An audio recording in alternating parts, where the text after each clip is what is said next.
It all started with a walk in the woods. I had come up to my family's cabin for a long weekend hoping to break a case of writer's block, and thought maybe a hike would be good for me.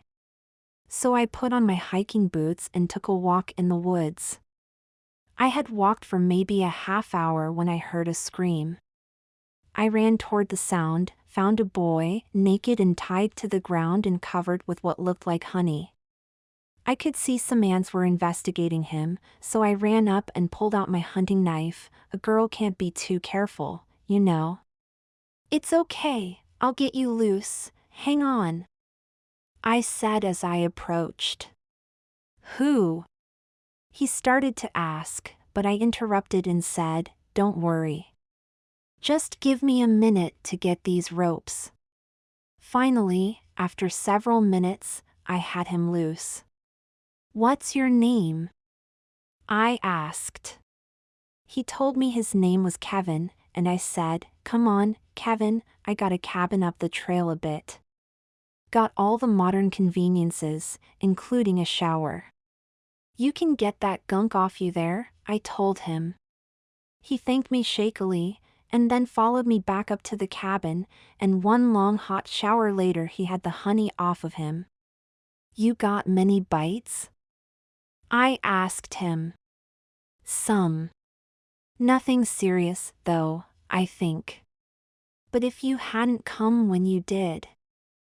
"Who did this to you?" "My brothers did this. They've been doing stupid stuff to me all my life, just 'cause I'm so much smaller than them. I never thought they would take it this far, though. I thought I was gonna die. Well, it's over now. So what would you like to do now?" "Well, for starters, I don't suppose you got any clothes I could wear?" "I do, but you may not like them," I said, and went to my suitcase and pulled out the outfit. "A dress?" he asked.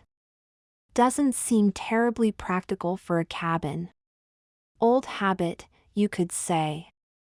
I'm a writer, and sometimes getting pretty helps my creative juices flow better." "Makes sense, I guess." "Well, since it's your dress or naked, I'll borrow it, if you don't mind," I offered. "Got a spare set of undies there too, if you want 'em." "Thanks." "I never got your name." "Darlene. But most of my friends call me Dar." "Well, since you saved me, I consider you a friend. So thanks, Dar. I better go see if I can get into this thing." A while later he came out in the dress, and I said, "I could almost hate you. You look better in that thing than I do." He blushed and said, "Don't think that's possible. But thanks." "Well, now that you have the clothes thing settled, do you have any ideas as to what you would like to do now?" "I don't know. I should go home, but my dad is away this weekend and my oldest brother Mike is in charge. And considering he talked my other brother John into stripping me and leaving me for the ants, I'm not sure that would be a hot idea." "Maybe not. Look. I can't tell you what to do, but if you wanted to go to the police, I will back you, tell them how I found you." You think I should?" "Well, chances are if they did this once, they will do it again, or maybe even worse. And next time you might not be lucky enough to have someone near." You're probably right. But would the cops listen to me? I mean, they say they do this crap because I'm a sissy, and considering I'm currently wearing a dress, the cops may think they have a point. Not our local police. I know the sheriff. If I bring you in, she'll listen. Trouble is, she's off today, if I remember right. And I don't know her deputies well enough to know what they would say. So that's a no-go then. Well, not necessarily. You could hang around here for the day, and we could go in the morning when she'll be in, if you wanted to. You wouldn't mind? I mean, you said you came up here to write. Kevin, people are more important than stories. What do you say? Sounds good to me. What do you want to do? Well, we could have some lunch, then I could get out a deck of cards. You know how to play crib? My mom taught me. I know rummy, too. Good enough, I said, and made us both some lunch. We ate, played cards, and I learned that Kevin had lost his mom a couple of years ago, and it turned his whole house mean, or so it had seemed. His dad had become distant, taking more trips away from home, and his two brothers had gone from teasing him as the baby of the family to being increasingly cruel. Worse, they had been encouraging his classmates to pick on him as well, leaving him without any place where he felt safe. By the time he finished, he was crying, so I put the card table aside and held him until he finished. After a while, he said, "Can I tell you something?" "Sure you can." I figured the best way to deal with having to wear a dress was to kind of pretend I was a girl. And I think I like the idea of being one. I feel happy. I can't remember being happy like this before. Probably sounds crazy. Not really. I have a feeling you might be transgendered. You ever hear of the term? You mean like those guys on Jerry Springer and stuff? The reality is something different. Look. Let me show you something. I went and opened my laptop, and thanked my foresight in putting in a Wi-Fi connection as the machine came to life. I found the site I wanted, and showed it to him. Big. Closet? What's that? It's the site I write on. And it mostly contains stories about people who aren't that different than you. Here, let me show you a couple of stories. I let him read a couple of stories, and afterward he looked at me and then said, "They really are like me." I never knew. What am I gonna do? Well, it's up to you, but if you wanted to, you could be a girl sometimes, or most of the time. Or even all the time. I'll do what I can to help you. This brought tears to his eyes again, and so once more I held him until he regained control of himself. By that time it was getting close to sundown, so I went outside and brought in some logs, and made a nice fire in the fireplace. I took a couple of sticks, we roasted marshmallows together, even making s'mores, and a couple of hours later I said, "We should get some sleep." "I only got one bed, but you're welcome to it. I'll manage on the couch." He looked upset, but he went to the small bedroom and I tried to get as comfortable as I could. But about an hour after we went to bed, I could hear him shouting in the bedroom, and I went in to see what was going on. He was having a nightmare, and I could only guess how bad it was by the screaming. Not being sure what to do, I slipped into the bed and held him, and eventually he calmed down. Then he called me Mom. He obviously wasn't awake when he said it, but still, it hit me hard. I can't have kids, so I figured I would never be called Mom in this lifetime. But his calling me that felt darn good. I woke before he did, so went to the main room of the cabin to slip back into my clothes, as I had gone to sleep in just my underwear. Then I went to the small kitchen and started making pancakes. The smell must have woken Kevin up, and he came into the kitchen still dressed in the nightie he had borrowed to sleep in. We ate breakfast, and then he went and put back on the dress so we could get ready to go to town, but he paused and said, "You sure she's going to listen to me, even when I'm wearing a dress? She's an old friend. Trust me."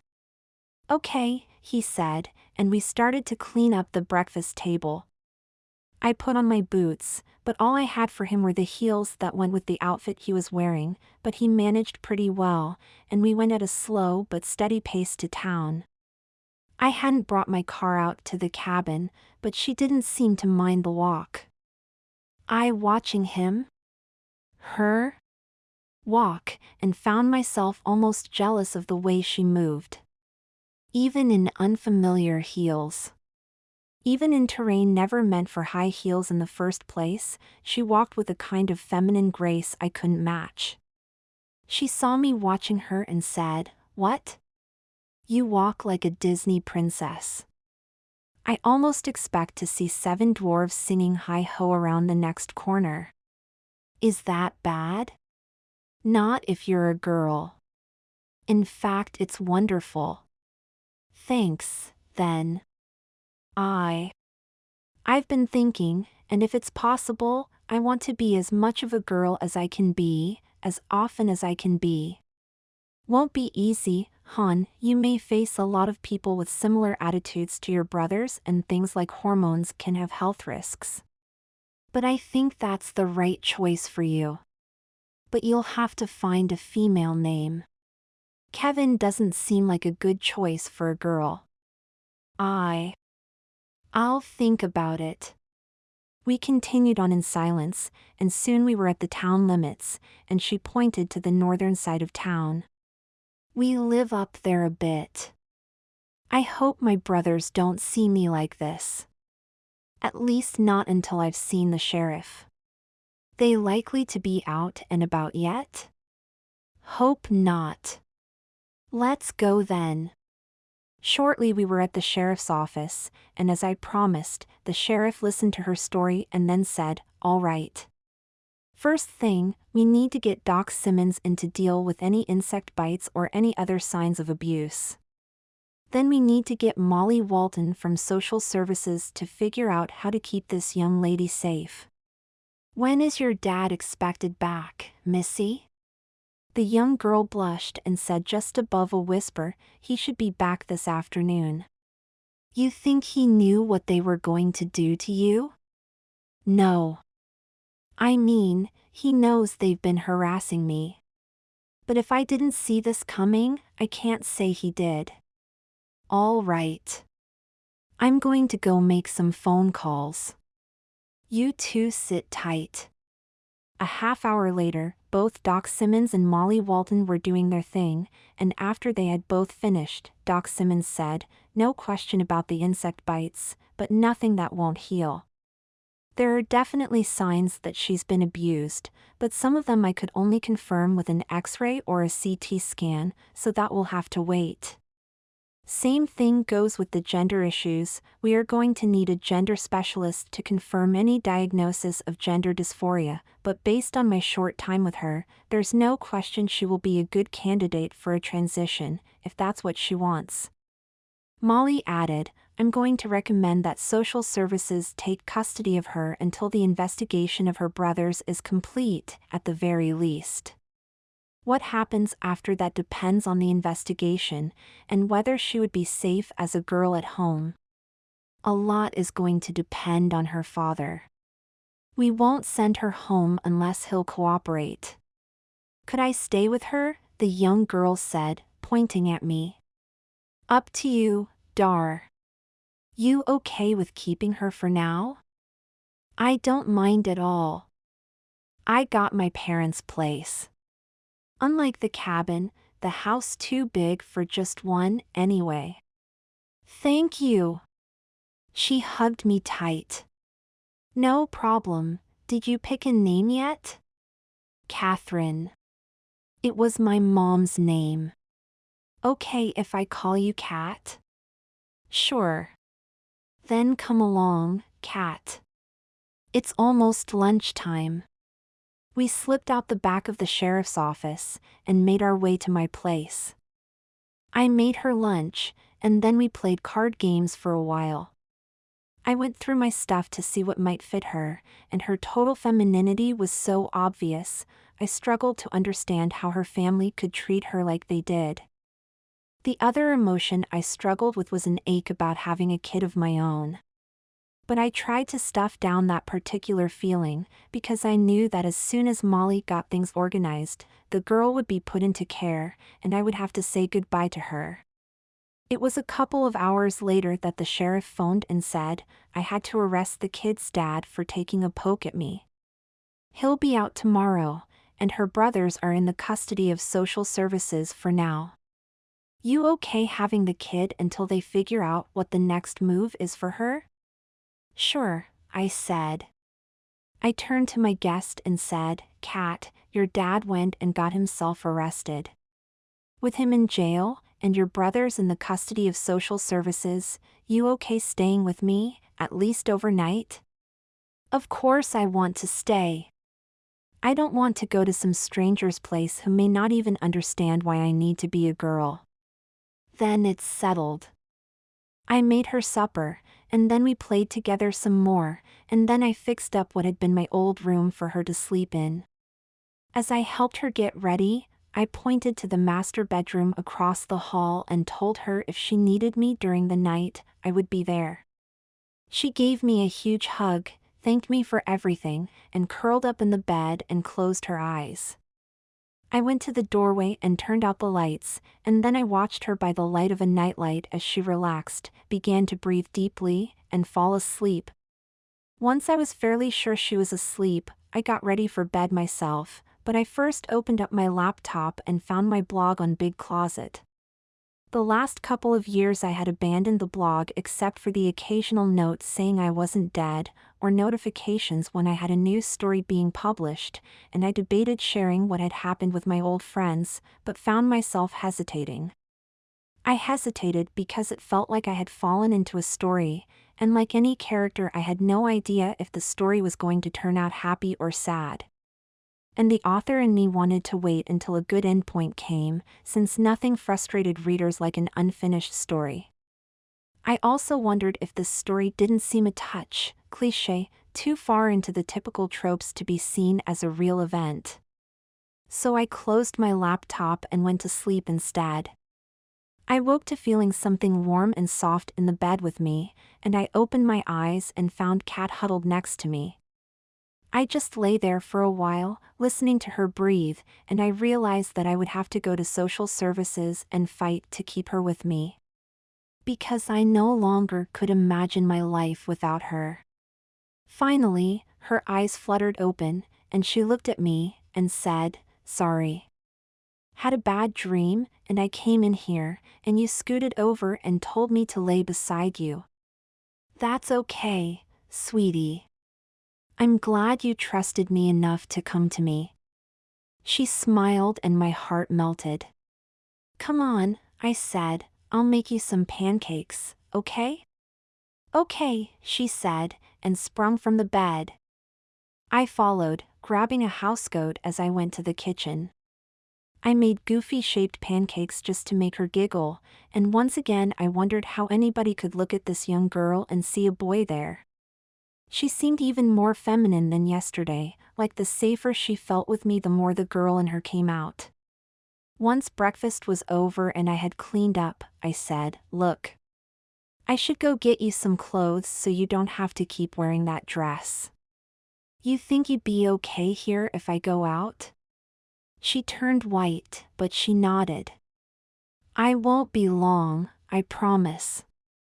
And nobody but the sheriff and Molly know where you are. Just play some games or watch TV, and keep the door locked. I'll be back as quickly as I can. You can do it. Okay. Good girl. I hurried to the nearest clothing store, got a couple of things in what I hoped were the appropriate sizes, and rushed home as fast as I could. When I came in, Kat gave me a huge hug and told me she'd missed me. I admitted I had missed her too. She tried on the clothes, and I had done better with the sizes than I feared, and soon she was giggling as she mock-strutted modeling the stuff I got her. Finally, I figured we'd better have a bit of lunch, and Kat helped me make mac and cheese. We were just about finished when the phone rang. I answered it, and it was the sheriff, and after our conversation I practically collapsed into a chair. What happened, Dar? You're never going to believe this. Practically as soon as he got let out of jail, your dad went home, grabbed some stuff, and lit out of town. Nobody knows what direction he went, but based on what little stuff the sheriff found left behind, he isn't planning to come back. What about my brothers? They think they got a message from your dad. They must have had a phone hidden when they were taken into custody. Anyway, they managed to slip out away, and there's no sign of them. Witnesses think they saw your dad's van in the vicinity, so it's possible they are with him. Do you think he'll come here? Can't see how. Neither your dad nor your brothers know where you are. You have any idea why they would take off? I mean, your brothers were facing some charges, and might have been taken away, but this seems like an extreme reaction. Well, I don't know if it means anything, but it seems to me we moved from our old town on really short notice, and came here, where we didn't know anybody. At the time, I didn't think about it much, but maybe they did it again? And left you behind? I guess if Dad saw me as no longer one of the family. For wanting to be a girl. But that's not something you can help. And I don't think it's a case of you wanting to be anything. I think you are a girl, and it's just starting to leak out of you. She gave me a hug. So what happens now? Molly should be by tonight with some decisions about your status. I'm guessing they will want to take custody of you. Can't I stay with you? I don't know, Kat. They may not think a single woman is the most suitable candidate. But I promise you, I'll put my name in and fight for you all I can. We'll have to see if that's enough. Thanks, she said and gave me a hard hug. I finally broke our hug and started cooking some wieners for supper. Kat helped me drain the dogs, and we made silly faces with ketchup and mustard on them before they were devoured. And it turned out to be a good thing we ate them quickly, because almost as soon as our plates were put in the sink the doorbell rang. It was Molly, and she apologized for how long it had taken her to get back to us. She told us that losing Kat's brothers had really turned things upside down, but at last she was ready to take Kat into care. But I'd rather stay here, Kat cried. I tried to keep from crying myself, and said, we knew this could happen, Kat. In a couple of days my vacation runs out and I have to be back working. What happens to you then? What about school? They're going to do their best to find you a loving family, one that will let you transition. And if I'm allowed, I'll be part of the picture any way I can. Kat cried some more, and I just held her and let her cry herself out. When she calmed down, I gave her to Molly and said, you take care of this girl. You hear? You know we will, Dar.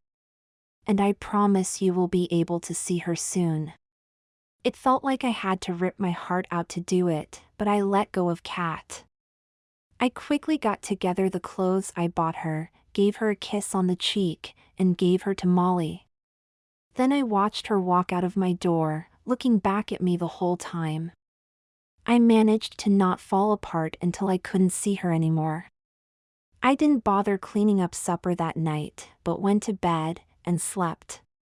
The next morning, I ate breakfast like a robot. I had still a couple of days left on my vacation, but the idea of sitting around here felt horrible, so I called my work and arranged to end my holidays early. So I staggered to work, shuffled through my day, and somehow got back home without falling over. I don't know how long I would have lasted in this zombie phase, but by good fortune a friend came over the next night and held me while I cried.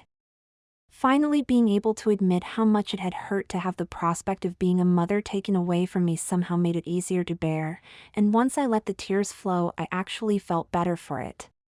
The rest of the week was better, but this horrible absence went with me everywhere, because no matter where I went or what I did it without Kat. Fortunately, at the end of the week I got a call from Molly asking if I wanted to visit Kat, and so on my first day off I made my way across town to see how she was holding up. I had barely managed to get out of my car before I got tackled. Dar. You came. Oh. Sorry, Dar. How are you holding up, Cat? I'm okay. This place isn't as bad as I feared, and they don't mind me being a girl. But I missed you. I've missed you too, Cat. But I'm really glad to hear they are treating you right.